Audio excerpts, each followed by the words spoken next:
आवथे आवथे हो, आवथे आवथे आवथे हो।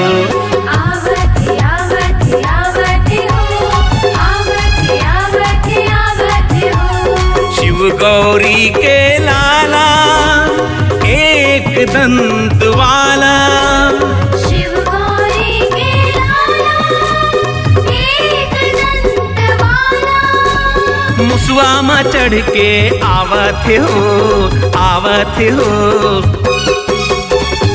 आवथे आवथे आवथे हो, गणपति देवा आवथे हो। आवथे आवथे आवथे हो, गणपति देवा आवथे हो।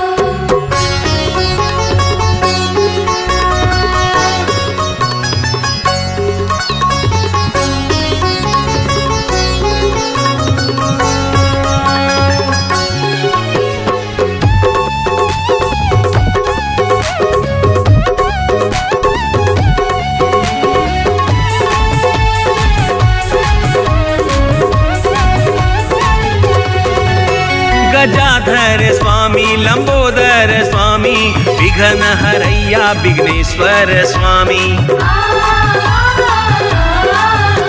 गजाधर स्वामी, लंबोदर स्वामी, विघ्न हरैया विघ्नेश्वर स्वामी। आगुत पूजाए फिर पूजाए देवधामी, आशीष दे दे देवा अंतर्यामी। सुनत ढोल नगारा हाथी के मुख वाला, सुनत ढोल नगारा हाथी के मुख वाला। मुसवा में चढ़ के आवथे हो, आवथे हो। आवथे आवथे आवथे हो, गणपति बप्पा आवथे हो। आवथे आवथे आवथे हो, गणपति बाप्पा आवथे हो।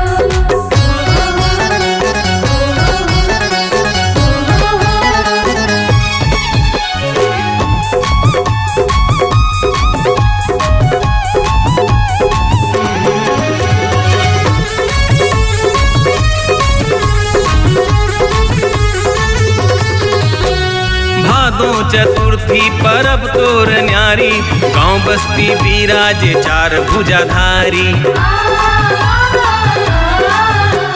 भादो चतुर्थी परब तोर न्यारी, गांव बस्ती बिराजे चार भुजाधारी। दोनों बेरा देवा तोर आरती उतारी, बिगड़ी बना दे गजानन हमारी।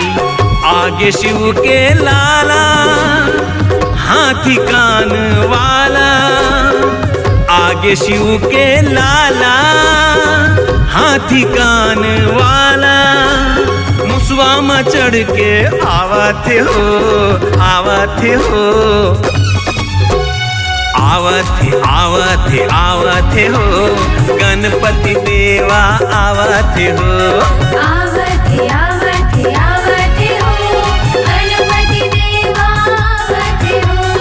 आवथे आवथे आवथे हो, गणपति देवा आवथे हो।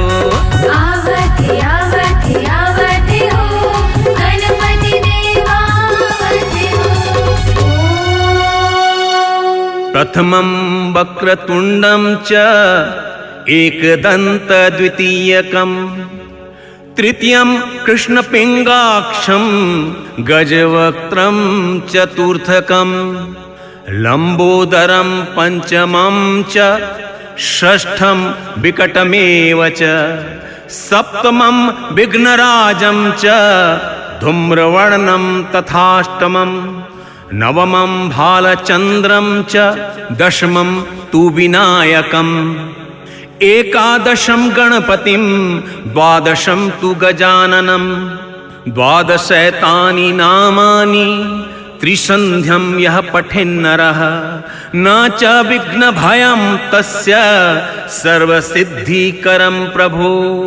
विद्यार्थी लभते विद्यां धनार्थी लभते धनं संतानार्थी लभते संतान मोक्षार्थी लभते गतिं जपेत गणपतिस्तोत्रं षड्भिर्मासह्य फलं लभेत् संवत्सरेण सिद्धिं च लभते नात्र संशयः अष्टभ्यो ब्राह्मणेभ्यश्च लिखित्वायः समर्पयेत् तस्य विद्या भवेत् सर्वा गणेशस्य प्रसादतः।